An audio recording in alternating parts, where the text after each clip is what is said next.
সরকারি সুযোগ সুবিধা নিয়ে বিশেষ মর্যাদায় রাস্তায় চলাচল, জনগণের ভোগান্তিকে এক প্রকার পাত্তাই না দেওয়া ছিল এতদিনকার রাজনৈতিক চর্চা।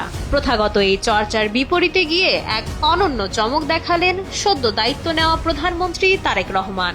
সরকারি আড়ম্বর ছেড়ে তিনি বেছে নিলেন নিজের সাধারণ জীবনযাত্রাকে। 18 ফেব্রুয়ারি বুধবার প্রধানমন্ত্রী যখন সাভার ও শেরেবাংলা নগরের কর্মসূচিতে অংশ নেন, তখন সবার নজর কাড়ে তার বাহনটি। কোনো রাষ্ট্রীয় বিলাসিতা নয়, তিনি ব্যবহার করছেন নিজের ব্যক্তিগত টয়োটা গাড়ি, নিজস্ব চালক এবং নিজের কেনা জ্বালানি। এমনকি গাড়িতে ছিল না কোনো বিশেষ পতাকাও।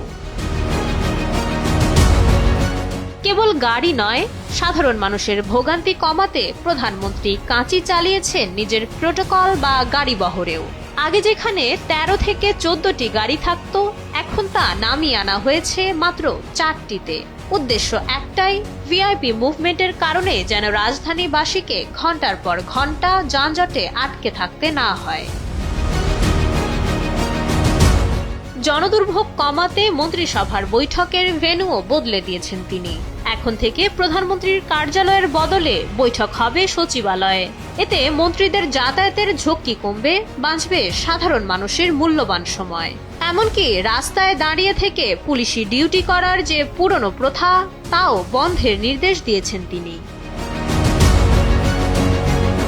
বিশেষ সুবিধা বর্জনের এই সুর ধ্বনিত হচ্ছে পুরো দলেই। ত্রয়োদশ সংসদের বিএনপির সংসদ সদস্যরা ঘোষণা দিয়েছেন তারা নেবেন না কোনো শুল্কমুক্ত গাড়ি কিংবা সরকারি প্লট। রাষ্ট্রের অর্থের অপচয় রোধে শুল্ক মিটিয়েই সুবিধা নেবেন তারা।